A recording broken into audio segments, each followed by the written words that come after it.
All right, very good. Okay, we're going to kick things off. Here we go. My name is Jess Ray, and I am the workforce strategist with Magnet Culture. Today, I would like to welcome you to our workforce webinar, and we'll be exploring today's hashtag quiet quitting phenomenon. I'm sure that you all have seen that hashtag about quiet quitting trend in the news, tons on social media. There's still quite a bit of confusion around what that is and what on earth we're going to do about it. So Cara is going to be spending the next few minutes sharing her thoughts on this topic. It's a super hot topic, so please send your questions and comments through the chat feature, and Cara will get to those towards the end of today. Make sure you stay on for the entire session because we have some really exciting news to share for Q4 that we'd love to explore with you guys. Remember that all of our webinars are recorded and they're available at youtube.com/magnet culture. We've got tons of content and webinars on that platform. Today's webinar playback will be available within just a couple of days on that same page if you'd like to share those insights with your team. And just as a little tip, some of our clients will actually use those webinars as some kind of watch party training. So Cara, let's dive into hashtag quiet quitting.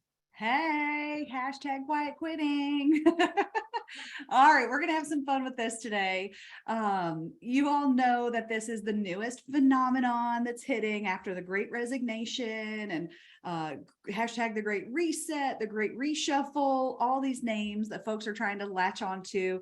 Some people do think that quiet quitting is kind of a quick fad and it's going to be here and it's going to be gone. I don't know. Some people say we should certainly pay attention to quiet quitting a lot longer than that.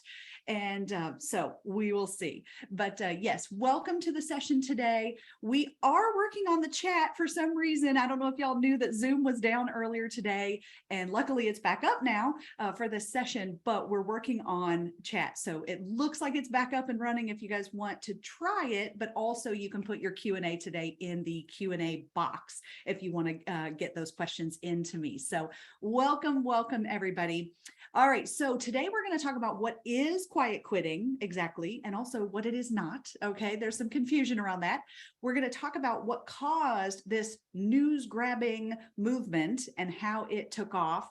And then, of course, I will never leave you without sharing some strategies on how to respond, how to address this, and hopefully how to even avoid the quiet quitting side of things. Although once I explain exactly what it is, you may have a little different perspective on this whole thing. So, all right, what are we seeing?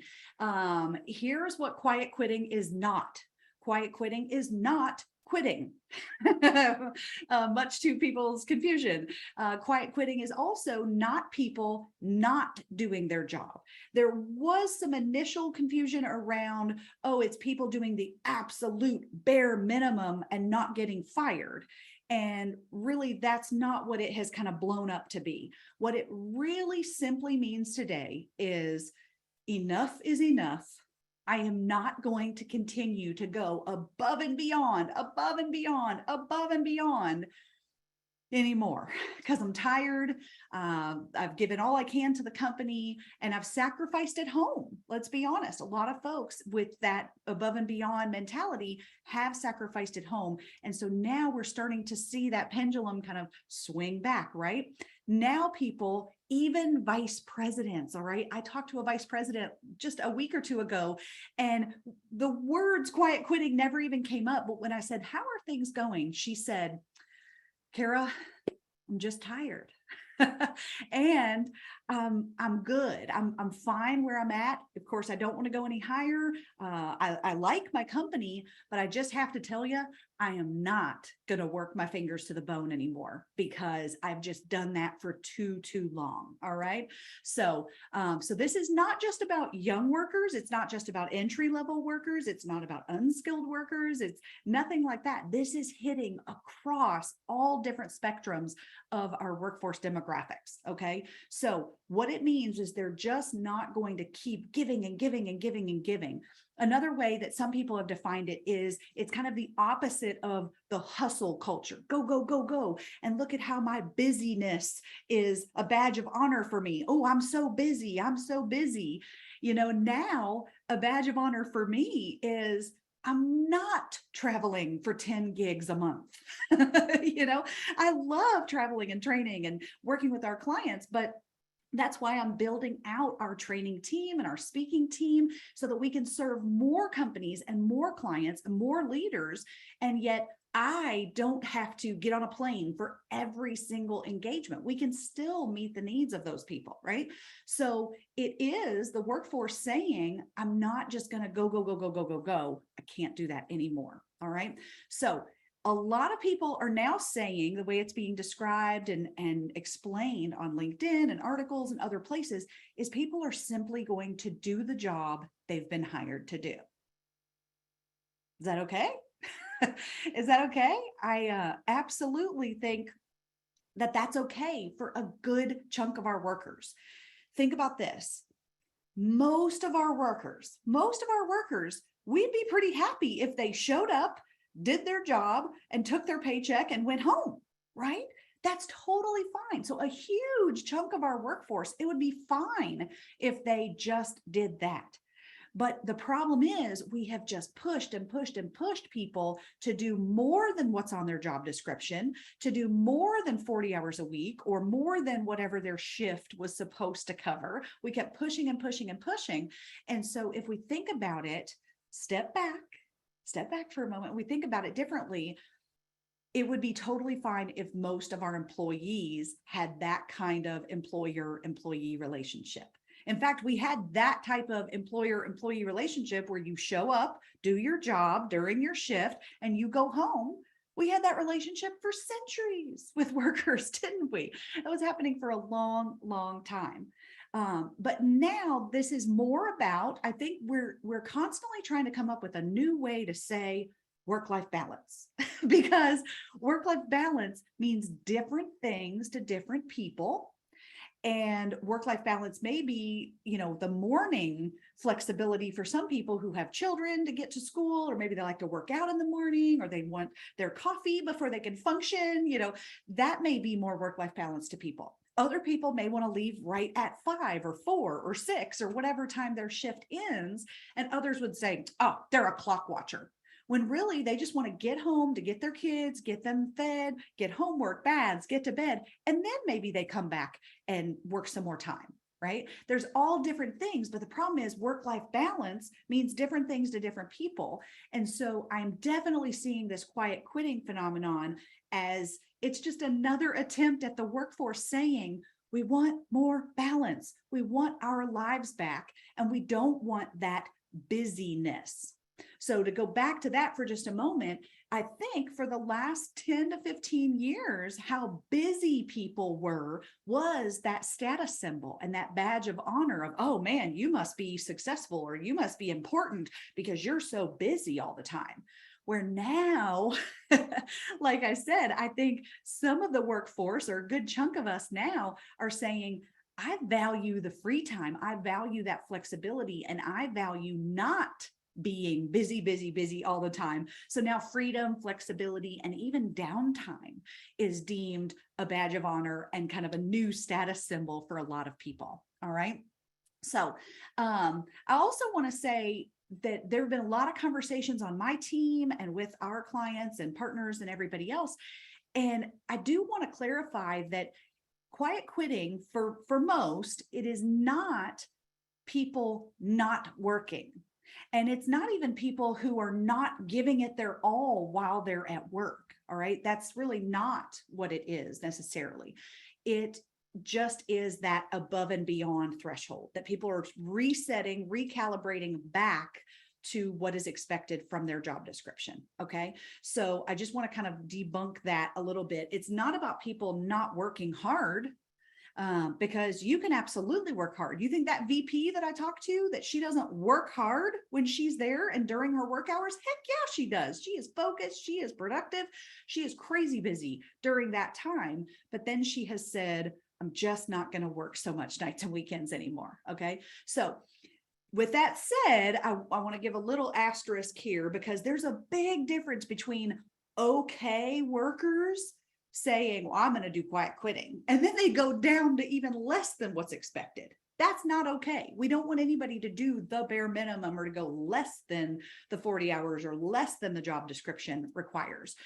This is more so for the people who are now seen as kind of overachievers, but that has been normalized that everyone is supposed to be an overachiever. Okay. So we want to make sure that we're recalibrating, resetting back to the normal that we had a long time ago, not the new normal, which was 50, 60 hours is expected for everybody. Can't get there. Okay.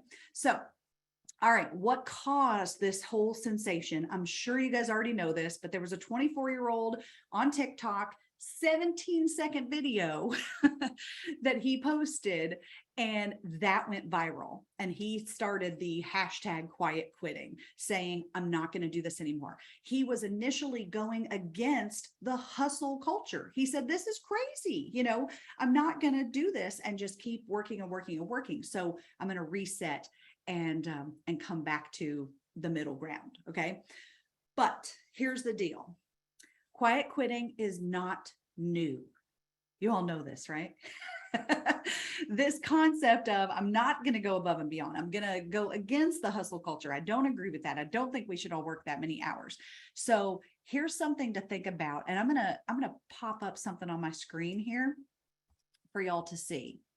So take a look at this for a moment. Everybody's familiar with Gallup, right? All the surveys from Gallup, and you're probably familiar with, and you've heard for decades about engaged and disengaged employees. Okay. So here's the thing.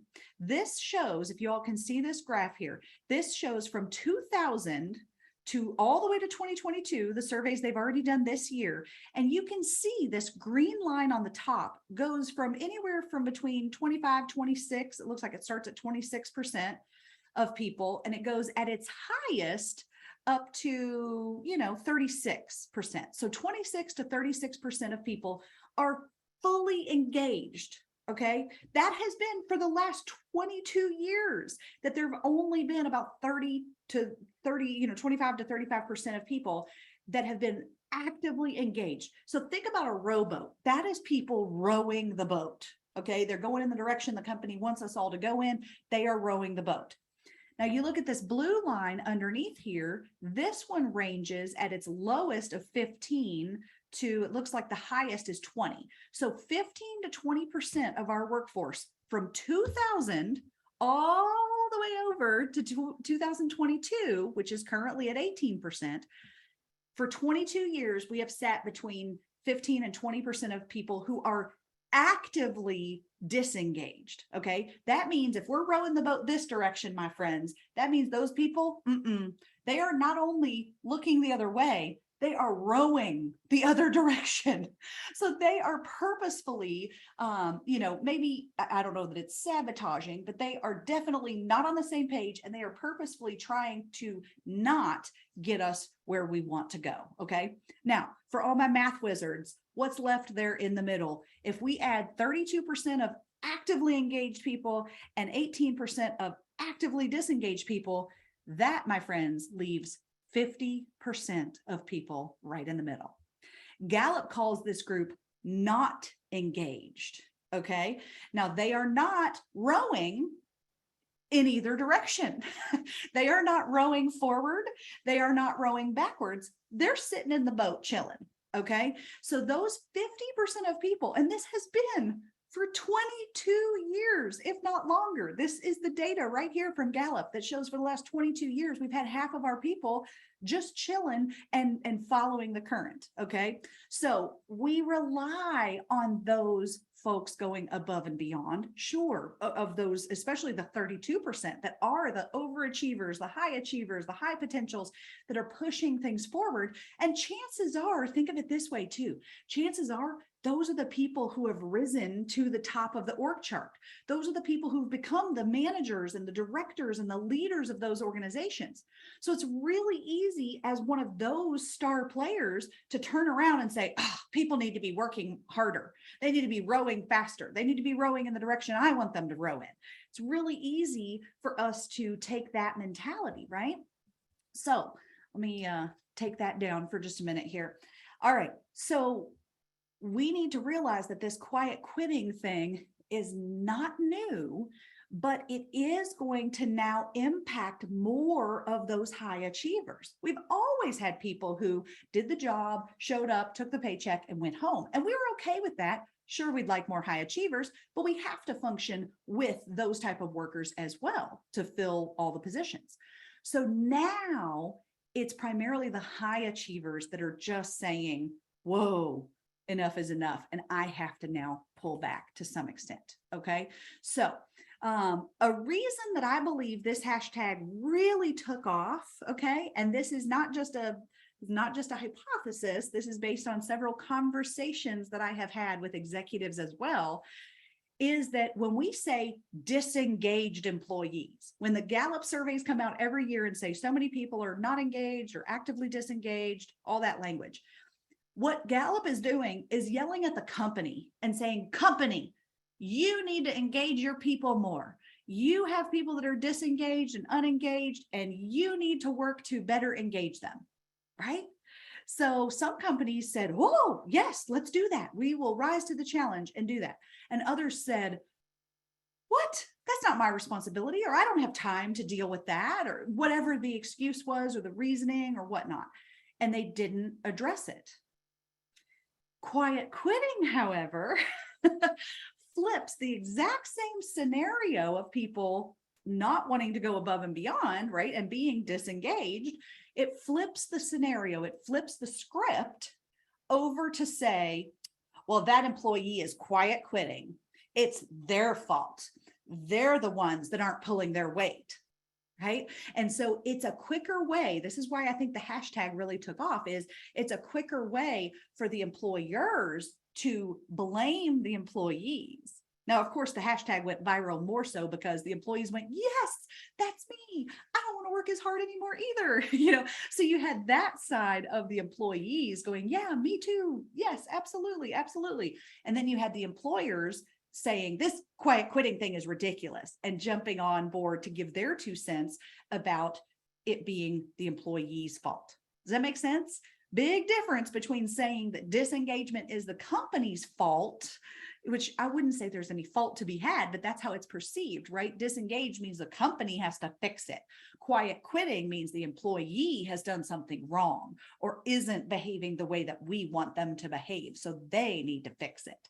Okay. So it's fascinating to me to watch the different stories and scenarios. And now that I've explained it from those 2 different perspectives for you, go back and look up quiet quitting with the hashtag on LinkedIn. Look at who's telling the story and what their perspective is. Think about your perspective. Have you been one to use it as a blame game kind of scenario? Or have you been one to say, I side with the employees on enough is enough, and I'm glad that this is kind of a revolution that's going to reset things for some companies, okay, some organizations. So now on the last webinar, I'm sure several of you, I see a ton of familiar faces or names on the list here today. So several of you saw my webinar last month. Last month's webinar, if you didn't catch it, absolutely explains the backstory of how we pushed our workloads out of whack over the last 20 years. So definitely check that out. I think our team just put that in the chat, the link for that. So we spent an hour, I couldn't believe it went that long, but a solid hour talking about how in the world we got to this situation of out of whack jobs and job descriptions and workloads and things like that. And so that webinar shares the backstory on how we got there. Here's the spoiler alert, or the Cliff Notes version of that is do more with less. We use that strategy for business and setting metrics year after year after year after year. And so it was do more with less. And we just can't sustain that kind of model. Okay. So quiet quitting is now the pushback of that do more with less approach, which, by the way, that approach outstayed its welcome in the work world. So I'm really glad that we're starting to see some reset on that as well. Now, here's another perspective for you. Many of you have heard me keynote. You maybe have heard my story about loyalty from today's new workforce, and the fact that when I was a child growing up as a millennial in the 80s and 90s, my mom was laid off three times before I graduated high school. So here's another deeper piece of that conversation. My mom actually told me, because she had been an accountant, she was a corporate accountant, and you know what they do at the end of every month? They have to close the books. And I remember as a child, my mom staying until 8 o'clock, 9 o'clock, 10 o'clock, sometimes midnight, because there was a system problem or a number that just wasn't matching something else. But every single month, my mom would stay late that last or first week of the month to close the books, and she was salary. She never got the next Monday off after closing. She never got to leave early on other days because she stayed late for 3 days closing the books. She never got anything more than just some recognition of, hey, thanks for staying. Appreciate you getting the deadline hit, right? So she told me, after getting laid off from corporate accounting job after corporate accounting job after corporate accounting job, even though she stayed late, she played by the rules. She told me, Cara, hear me in this. Once you get a salary job, you need to realize that any hour you work over 40 is a donation back to your company. Okay. They don't owe you a dime for that. They don't have to give you anything for working over 40. So that was pretty powerful for me when I was young. And granted, I still worked hard. Not only did I work hard 40 hours a week, in my 20s, I was a bit of a workaholic and I stayed late. In fact, I remember one of my first roommates after college, I got home at 7 o'clock one night and my roommate said, "Where have you been?" And I said, "At work." And she was a couple years older than me, but she left every day right at 5 o'clock. And I was trying to get a promotion. I was trying to advance my career very quickly in my 20s. And so it was fascinating to me that she asked at 7 o'clock, "Where you been?" I said, "I've been at work." And she just looked at me and said, "Why do you stay so late?" Right? When yes, I had that mentality of I don't have anything owed to me by the company for staying, but I was positioning myself. I was trying to be the high achiever to position myself for a promotion that I knew was going to be available in the next year. Okay. So I was proving myself and trying to, just show off a little bit that, hey, I'm a high achiever and I can stand out among the rest. So in my 20s, I absolutely did that. Then once I had my kiddo in my 30s, I said, nope, not doing nights and weekends anymore, except for when I travel for work, right? But when I'm at my office, then I don't do that anymore. And so I made that conscious decision in my 20s that I would work harder because I had a benefit ahead of me, okay? So I tell you all of that because think about this. Working harder is absolutely beneficial for the people who are positioned for bonuses and promotion. If people have the ability on their team, within their company, or maybe even to leave the company and go somewhere else, right, to look better on their resume, if people are positioned in a way that they can get bonuses and promotions, then it could make sense. I can absolutely make the argument for them to work harder, take on a job and a half, put more on their plate, stay till the job gets done, all of that type of stuff, right? But let's be honest, the hierarchy looks like this, right? So of our workers, how many of them are going to become supervisors? How many of those will become managers? How many of those will become directors or senior leaders, right? It's fewer and fewer opportunities, which means there's a good, 70 to 80% of our workforce that probably isn't bonused And in general, right, maybe they get special bonuses for retention or recruiting or something like that. But as far as just work bonuses, they're not getting that. They're not getting profit sharing. And they're also not even positioned for a promotion. Some positions you have to go back to school and get more education to be able to go to the next level. So those workers, they're not aligned for any kind of promotion unless they go back and get another certificate or degree. Okay. So I tell you this so we can reset our minds, reset how we look at the workforce, and why should people go above and beyond and, take on that extra work, particularly if they're salaried. Now, there's the different argument to be made if they're hourly, that they want overtime, they'll get paid extra and things like that. But today, not everybody wants the extra shifts. Not everybody wants that extra pay, even because maybe they're a dual income household and they already have 80 hours of pay. So nobody wants overtime in that situation, unless maybe they're saving up for something special. But a lot of times people have family obligations, other hobbies or workout or other things that they want to fill their day with. So it's just not worth, even if they do make money on the hourly side, it's not worth it to them to take on those extra shifts. Okay. So we have to really rethink that as well. So I'm going to take that into our next section here of how should we respond? How do we address this? Is there any way we can avoid it? That type of thing. And I'm going to start here with that mindset shift that I just kind of explained of who should be going above and beyond. Why should people go above and beyond? And how many people, what percentage of our workforce should we expect to go above and beyond on a regular basis? Okay. So first, put yourself in the staff's shoes. Okay. First things first, just put yourself in the staff's shoes. Would you jump on this quiet quitting bandwagon here? Because what I'm hearing from employees is that the organization has given them 2 jobs to do. Their job description, their workload is out of whack, and the company has no intention of resolving that. That's what the staff tell me. They say they've pushed and pushed and pushed and put more and more and more on me, and they have no intention of ever taking it off because they just want to take advantage of me, or they just want to push me as far as they possibly can with my workload. Okay. So part of it is that. And then those are the people who are not only quiet quitting, but also considering leaving the organization completely. Okay.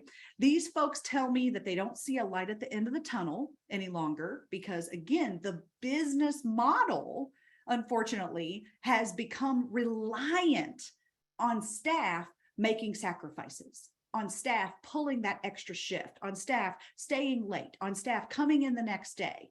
Okay. I even have one client is in the concrete industry, and they are not only scheduled for regular schedules, but they are weather dependent. You can't pour a concrete basement in a neighborhood if it's raining. So they also have to sacrifice then if they were supposed to pour that concrete basement on Friday, now they've got to pour it on Saturday because of the rain on Friday. Okay. So we're talking about massive sacrifices that some people have to make for schedule changes and things like that. Okay. Or for asking people to pull a double shift or fill in for other vacant folks. That can be a major sacrifice at home. And so the staff are telling me this is just their business model. They're just going to keep taking advantage of us. They're going to keep pushing more and more on our plates and expect us to do it as long as we're willing to do it. Right. So that's where they're starting to wise up and say, this isn't going to change as long as I'm here. Right. Or as long as I keep doing it, as long as I keep enabling them to have that kind of business model, it's not going to change. We're still in the staff's shoes. All right. Let's think about this one. So then I've worked hard. I've stayed late. My mom, she stayed late. She'd close the books every month. She'd stay late, sacrifice those 3 or 4 nights a month from her family. And what did she get at the end of the year? Woohoo! cost of living adjustment, right? So most organizations are still, now we have some differences this year in 2020 as inflation has exploded, and now we're finally doing more comp analysis and raising people more than just 2 to 3%. But what are you going to do in 2023? 2024, 2025, what is your organization planning? Are they still going to go back to whatever the cost of living change is? Are you just going to try to match inflation? Because that's how a lot of organizations budget. And so that's a situation where a person who stays till the job gets done and stays at the company year after year after year, giving it their all, they're not going to be necessarily rewarded for that without a promotion. Okay. So the other piece that the employees are starting to figure out now, and I mean, some of them have figured this out long before, but there's more talk about it now, is if I work harder, I don't make any more money. Again, if I'm not positioned for promotion or bonus, I don't make any more money by working harder, by putting in that extra time again and again and again. You know who makes more money? The owners make more money. The owners of the business grow the equity in the business. They grow the profit margins. They close more deals and we get more revenue and all of these things. So your employees now are starting to realize that their hard work doesn't necessarily pay off for them in the end. Now, it depends on your business and whether you're doing profit sharing and other types of bonuses, but I'm just trying to give you the perspective of a lot of our staff today. Okay, that's now how they see that employer-employee relationship differently. And that's what's causing a lot of people to jump on that quiet quitting bandwagon. So if you were in their shoes, not positioned for promotion, not positioned for bonuses, would you keep staying late? Would you keep picking up the extra shifts? I don't know. It's hard to say, right? Okay, so let's get to some more strategies here. One is create a plan. Okay, this one's one of those easier said than done. It's going to take time. It is a pretty big one that we're going to tackle, is create a plan for reducing unsustainable workloads. Okay, we have to start giving our staff their lives back and really taking work-life balance seriously as best we can. I know some of you are 365-day operations, right? Where my senior care friends at, senior living, that in healthcare, you're working all year long, all day, every day. And so it is harder in that situation, but it is not impossible. And so we have to take a look at swinging the pendulum back and getting back to realistic, these are the key words, realistic and sustainable workloads for our people. Okay. So on the last webinar last month, we talked extensively about how the workloads got out of whack and also how to reduce the workloads. What does that look like? Step-by-step kind of guidance on that. Okay. So go check out that webinar if that's where you really need to put in the time and effort at your organization. Another thing that you can do that's really, really helpful and also very eye-opening for the leadership team, ensure that your job descriptions are up to date. Okay? I'm going to let you think about that for a second. Ensure that your job descriptions are up to date.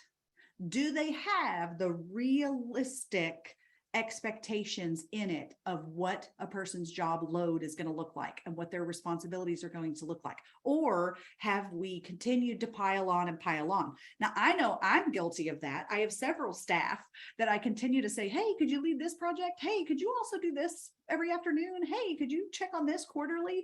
Right? I continue to ask them to do things over and over, but I am a manager who is hyper vigilant at maintaining good workloads. And so I'm constantly asking my team, hey, where's your capacity? What's your workload look like? How are things this week, next week? What's this month look like for you, right? So that we can prioritize things better. We can move things to the back burner when needed, right? Of course, I want folks to get everything done that we've talked about, but it's just not possible without getting those workloads out of whack. So we prioritize every week or every month or every quarter, depending on the department. And that way we're able to keep those in check. Okay. So I'm guilty of not always updating the job description, But if my job description isn't up to date, at least I'm still checking in genuinely with my people about their workload and about that plate. Okay. So check and see if your job descriptions truly are up to date. And that could be a really great place to start.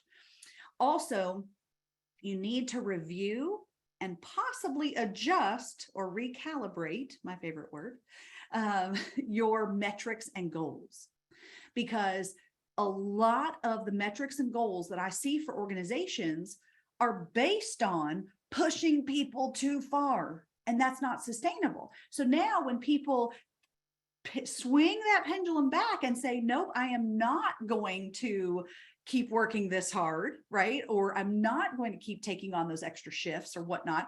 Then all of a sudden we start to miss the metrics. We start to miss the goals. And then the executives say, oh, this turnover is out of control. And, we're under budget or under, under on revenue. We're in the red, all these things. They start to freak out because we're not hitting our metrics. Well, it's because we were operating off of a business model that wasn't sustainable.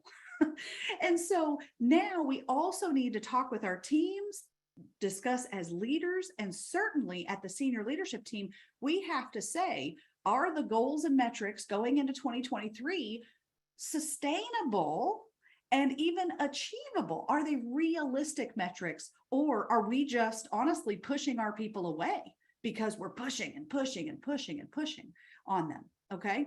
So that could be part of the reason for a lot of the turnover, is that we've set unrealistic expectations and workloads on those folks.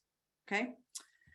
Another tactic that you can implement is to evaluate and set new expectations around after hours communication. Okay, that's been a big part of the quiet quitting discussions that I'm seeing, is people are saying, okay, I'm going to do my job. I'm going to be a hard worker from 9 to 5, 8 to 5, whatever my shift is. But I'm no longer answering emails at night. I can't do that. It's too disruptive to my family. My marriage is struggling because of, this, I'm always on my phone, or my spouse is always on their phone or whatnot. It's just not worth it. And I'm not present at my kids' games on Saturday morning because my work expects me to respond, things like that. So that's another way that people are saying, okay, I'm not in the office, but I'm actually going to cut off some of that after hours communication. So one way to really address this issue is to talk with your team about after hours communication.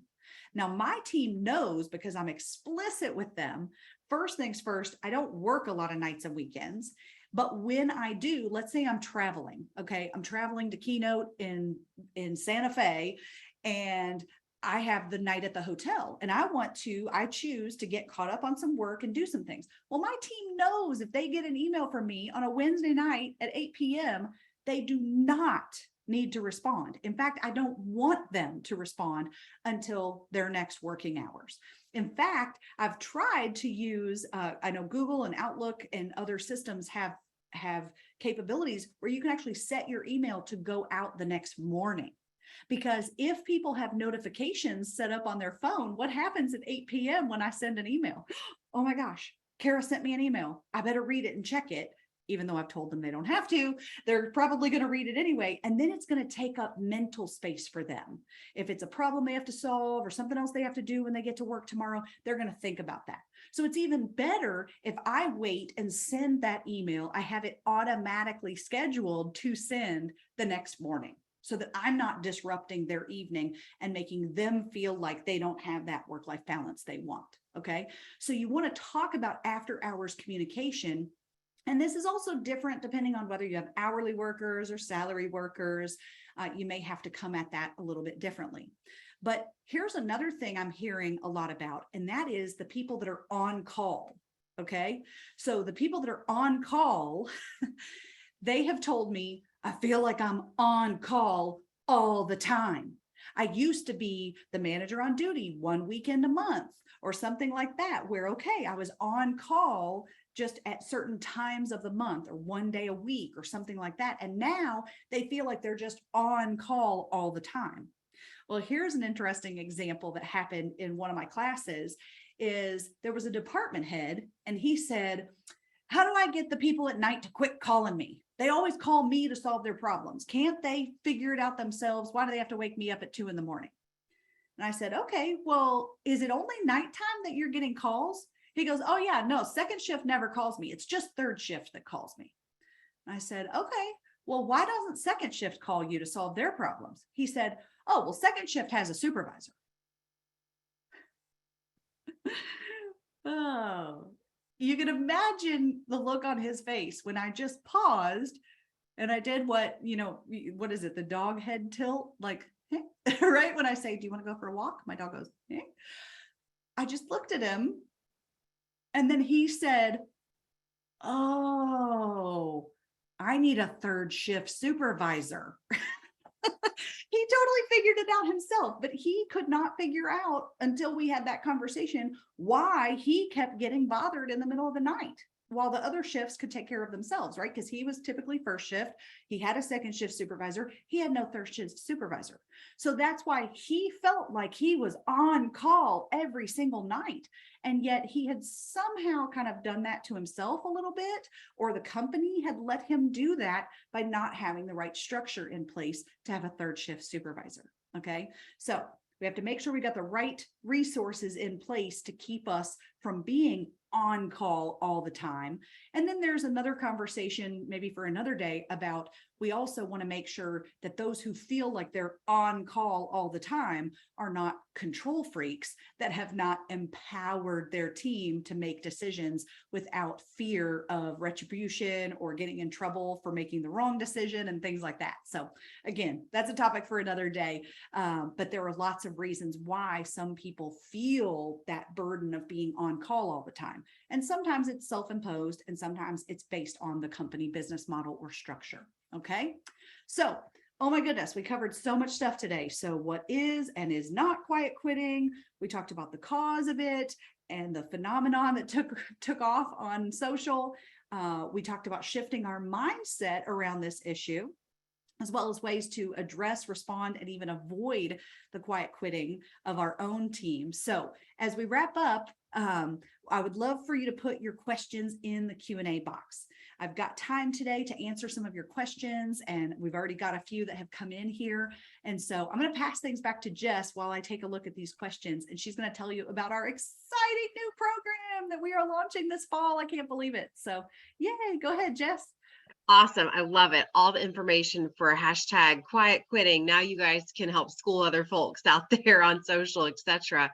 But if you've been following us for a while now, I'm sure you've heard us say that training leaders is one of the best things you can do to retain their direct reports and even retain the leaders as well. It's the fastest way to get the quickest results when it comes to retention. And this is really true in a world of the quiet quitting as well. Good employees respond with loyalty and dedication. They feel valued and invested in. Employees don't really quiet quit when they're being developed and appreciated, right? So many of our clients know that training is the key to retention, but as we have heard, even before 2020, time is really such an obstacle for folks right now.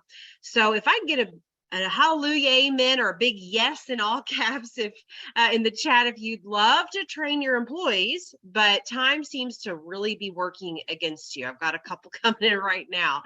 So we have listened to our clients in the market, and we created a very unique special program that I'm very proud about.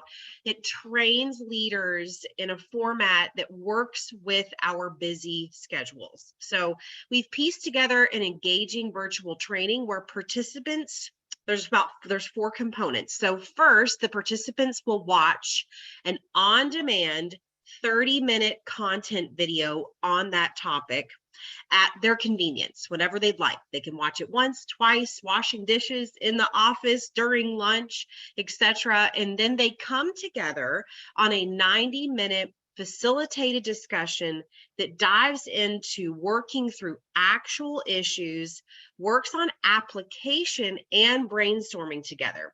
So that is a huge teamwork opportunity as well.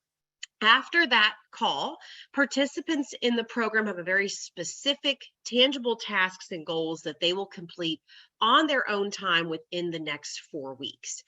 We also send out a really great challenge video to keep those strategies and that concept top of mind. When we launched this program earlier this year, one of our clients literally implemented and changed company policies after that session. The team came up with that during that facilitated discussion as a way to retain and improve the culture within the organization. So this has got some big sticking power. The program is pieced together using those 4 parts in order to make the time to complete the training and not use the pushback that our clients are giving us of, I just don't have time for this. So you got those 4 components that are pieced together that you can work at on your own time, except for that virtual facilitated discussion. That's the big part. So normally we offer this program for companies, right? We get a cohort together. They send their entire team together as that group. But this fall, doing something really unique, we are offering the same Leadership Essentials classes, except as open training courses, meaning, yeah, right, confetti, meaning you can send just one leader, yourself, your coworker, the person who's been begging for that opportunity of extra engagement, or folks who maybe need that extra engagement, as we've talked about. So one leader can be sent to that open enrollment course for $147. So if your company just didn't have the time perhaps to set up training for all leaders, they didn't have the budget to send the leaders to a conference, for example, this is the time to purchase that single seat or a group of seats, even for a group of leaders, for $147 per individual. So you'll go through that same program flow of the content. Again, the video, 90-minute facilitated discussion, the action guide, the challenge video. So it's really great for small teams, companies with a few new leaders, companies that want to test out the program before you roll out something quarterly, perhaps for the whole company. And this is the cool part, that since you're on the webinar, we are offering 50% off. You just need to use the promo code webinar to redeem that special fee. So use the webinar code to get half off. So for all my math geniuses, 147 divided by 2, right? So just that under $75 a person. That's right, which is huge, right? So the links to the 3 different classes are being thrown in the chat right now. October's workshop is focusing on retention strategies. November's workshop is on our generational dynamics within the workplace and bridging those gaps. And then December is going to be improving leadership communication. You can email ask@magnetculture.com if you have any questions about this program. And then Cara, we do have a couple questions rolling in, so let's answer some of these guys as time permits. Yeah, absolutely. And just real quick to reiterate, I just heard over and over, you all, people said, we can't do half-day training anymore. We can't do full-day training anymore. 90 minutes. That's all we have available for you. Can you come in and do 90 minutes? Well, it is tough to change behavior in 90 minutes. And so that's why we created this 90-minute live session coupled with that 30-minute content video with the 4-week action guide that changes behavior afterwards. And that puts it into the busy lives of our managers' schedule. Okay, we can still fit it into their schedule, and it's getting rave reviews this year from the groups that have already rolled out the program internally. So yeah, give us a call, but hopefully you guys can send some folks in October, November, December to those classes as well. So we're excited because some of our clients are just too small or not ready or don't have the budget to bring the training program in-house just yet. And this is a great way to get started doing that this fall. So can't wait to see you guys. All right, so here's some questions. One is, as someone in HR for a company, right? How many of you are in HR? Woohoo! How do we educate and influence the executives and owners on this new phenomenon when they're living and breathing the hustle culture? Okay. So my first answer is send them this webinar recording and last month's webinar recording where we explained how this happened and, the fact that it's truly not sustainable. I would say last month's webinar was even more geared toward executives. And even if you can't get them to watch the videos or whatnot, the key phrase is sustainability.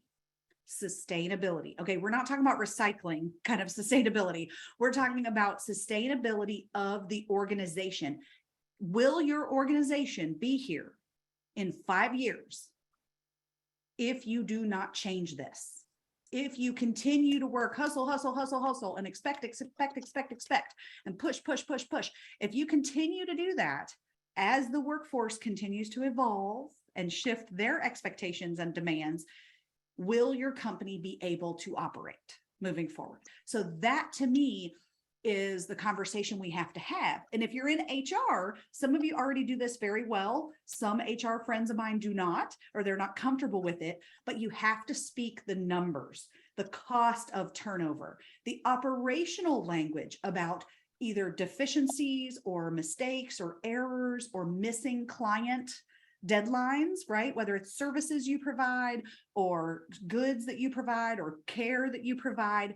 How are we missing the mark on the operations side? Because we have so many new folks coming in, are we not delivering at the highest level of quality possible? So we talk about those metrics, talk about high level of quality, talk about the mistakes and the errors and the deficiencies and missed deadlines and things like that, the impact to operations and finance. So know the cost of turnover, know the cost of those mistakes, know the cost of the new hire that is not up to speed yet. And so they're only half productive for us. If you know those costs and the operational impact of having so much turnover or having people that are burning out and things like that, that's how we get the executive's attention and start to get the resources and priorities set that we need set for that.